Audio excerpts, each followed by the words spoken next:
Logan Paul comments on missing the WWE Japan tour, plus a departing AEW star addresses those WWE rumors and future plans in the WWE for Joe Hendry.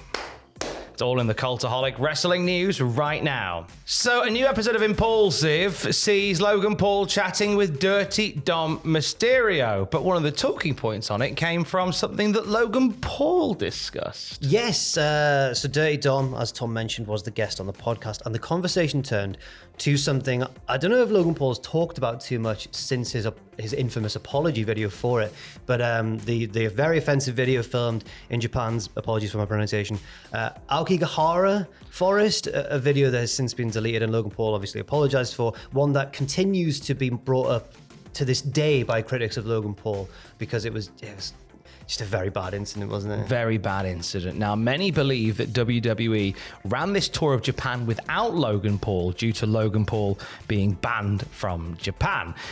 This was something he cleared up in the interview with Dominic Mysterio, saying the reason he didn't go was due to prior commitments. I was about to read the quote. No, you crack on and say what did Logan Paul actually add into that? He said, "I've never said this before, but my rule was if I went back, I'd like to be invited back. I haven't gotten the invite yet." He said he'd like to be invited there by WWE, where he said, I'd be a real heel there. Dom also suggested that Logan wear the same hat that he wore in the controversial video in the forest. At the start of that quote, I was like, oh, that's a good rule. He wants to be invited back there so he can be fully kind of forgiven for what he did. But then he goes on to say, I'd be a real heel there. I'm like, well, yeah, okay, fair. And mentioning the hat as well. Is it making light of it? Yeah, it was Dominic that suggested it wasn't that Logan, part of it. yeah. Logan Paul, I think when the conversation turned back to him like, oh yeah, I'm going to be in a heel and wearing the hat and stuff, Logan Paul looked quite distressed by the whole conversation. Yeah. Oh dear. But it was, so... Tom's just making him squirm. God. He's good at that, is Dirty Dom. With all that then, so he's saying here that like he's not banned from the country, he wants to be invited back at the right time, but he had other commitments, which is why he wasn't there.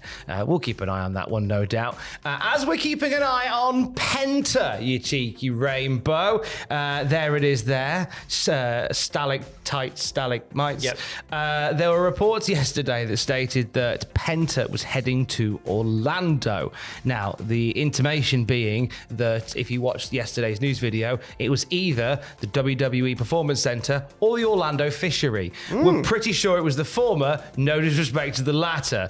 Now, Penta has since commented on these reports directly, simply tweeting, "Please stop posting fake news. My present is AEW." Now, that's one of those things that doesn't reveal too much because we know his present is AEW, but I guess he in a kind of a professionalism way, he doesn't want, even if he is heading to WWE, he doesn't want the last of his run in AEW to be clouded by people going, it's a matter of time until he leaves, guys. So maybe that's why he said it, to try and say, no, I'm still an AEW wrestler for now, right? Come on. But Fightful then came out with a report, didn't they? And they did. They said numerous sources close to Penta also said he claimed that he'd be in Orlando this week, but didn't specify it was a performance center visit. It might have been the Fishery.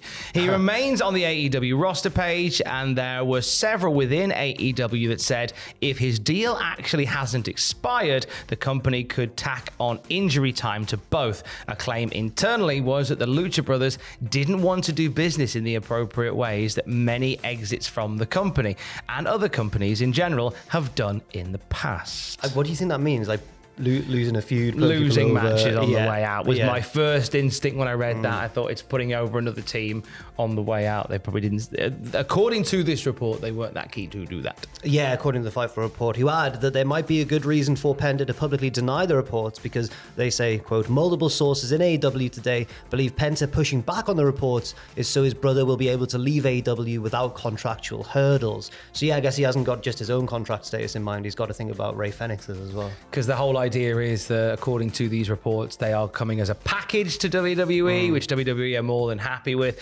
But I believe that Fenix has a little bit more time on his deal than Penta, so it's a case of waiting it out. And I guess you don't want to do anything that might potentially cause any speed bumps in that transition. Yeah. So him going, hey, I'm still with AEW, and keeping his head down and denying these reports probably makes it maybe life a little easier during this very weird process for them both. Meanwhile, staying with AEW, as we are on the precipice of their trip to Wembley Stadium for All In 2024, I'm very excited. Only a couple of matches officially announced. We know we want other matches announced. But for now, we are looking ahead to that one. But beyond there, according to one outlet, they're planning another international showdown. Yeah, quite a big one. According to Sporting News, who say it's understood that plans for AEW's maiden Australian show are well advanced, with sources confirming Sydney's Allianz Stadium, Melbourne's Marvel Stadium, and Brisbane's Suncorp Stadium as potential landing spots, with entertainment company TEG understood to be backing the event. Now, that's a big, that feels like a big leap, but I feel like it could be one that's worthwhile. It's one of those where the international markets for AEW and for WWE are booming at the moment. And whilst, you know, we've talked often about how business hasn't been great in America for AEW in terms of ticket sales, internationally, on the whole, they do well. Wembley Stadium, I don't think it's looking as full as it was last year, but it's still a good number of people coming out to watch the show. Yeah, absolutely. You know? And as long as they're careful to kind of go to markets that WWE haven't recently ran in, I suppose, and everyone has spent their money on going to that show, then they should probably attract quite big crowds. In theory, anyway. You can never tell until it happens, of course. WWE ran Elimination Chamber in Perth back in February. That's and ages ago. That was a long time ago. That was, but feels like. But interesting. That wasn't a sellout event. Really? Some people put that down to it being Perth. Had it been a bit more on the East Coast, maybe it would have been more people going along there. So potentially them doing shows, maybe Sydney, maybe Melbourne, maybe new markets like that could lead to something. But it's there's no official announcement from Tony Khan. There has been speculation of another major announcement from AEW because there is a Y in the day after all. So potentially it could be connected to that. It's certainly one that we'll keep an eye on as well. Let's go to NXT. Last night we had the main events of NXT No Mercy start to take shape with the announcement of 2 number 1 contenders matches for that show. Yes, the winners of these matches will face the respective champions at NXT No Mercy, as Tom said, on Sunday, September 1st. First of all, a gauntlet match will decide Roxanne Perez's next women's title challenger. That match is going to include, I think, the kind of the story behind this match. It was Robert Stone who came up with the idea, but then it was that dastardly Stevie Turner who ran off and reported it to Ava, who's going to win her affections as the assistant to the general manager. The gimmick of this match is that it's women who've not had a title opportunity yet, and we know that it'll include Jada Parker, Carmen Petrovich, Ren Sinclair, Kendall Gray, Sol Ruka, and Adriana Rizzo of the D'Angelo fam. And interestingly, where the gimmick is, people who haven't had title opportunities yet, that still kind of keeps Stephanie Vaca yes. and Julia in the conversation. And Delta, if we're including Delta. Australian star Delta, who's ready to come in and just break everybody into smithereens. I can't wait. Come on, Delta. But they factor in because they've not had NXT women's title matches either. Right, so exactly. that could be the twist in the tail. They're building what could end up being quite a fearsome women's division there. It's very impressive indeed. A very grassroots level. It's lovely. Also, Ethan Page's next NXT title challenger will be decided in a triple threat match next week, featuring Wesley, Pete Dunne, and Joe Hendry. Oh my, Tom. Oh my, Jack. Because I think Hendry could win this match. I would be hesitant to guess as to who would win the eventual title match, but I feel like Hendry could win this triple threat because he's the only babyface in there. And if one of the other two won, it would set up a heel versus heel title match, which isn't out of the question.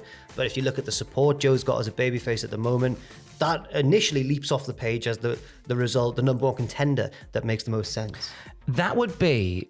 Surely that's unprecedented in the sense that we could potentially be looking at a situation where we have a major WWE event, which will be held in an arena, headlined by a TNA star. Yeah. Challenging for a WWE title. And then if he did go on to win it, that would just be unprecedented. That would just be a crazy situation. It means that we'll be getting the Joe Hendry entrance in an arena if he wins next week, which I don't think we've had yet.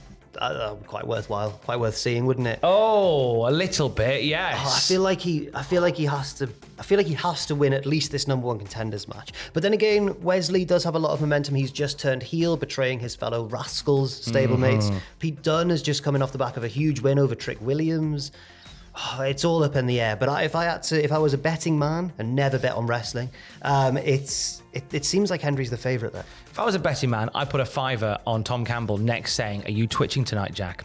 Are you twitching tonight, Jack?" Cha-ching, yes. Myself and Owen, twitch.tv/Cultaholic at 6 p.m. UK time, where we will be continuing our run with the Birmingham City Swans, as we've named them. It's just Birmingham City Football Club. We're doing all right. We're doing okay. That was the feedback last week. It's got Bullet Club is fine energy. I think last week it was like, it's fine. This week, it's all right. It's okay. It's all right. We're in the conversation.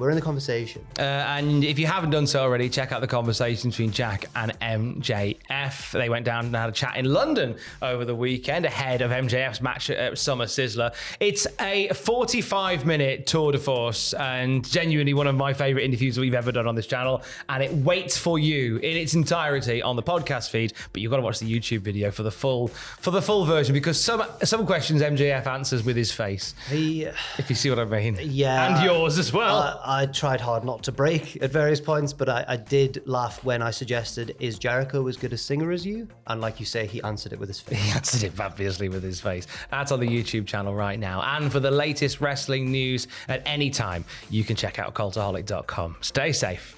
Love you. Bye.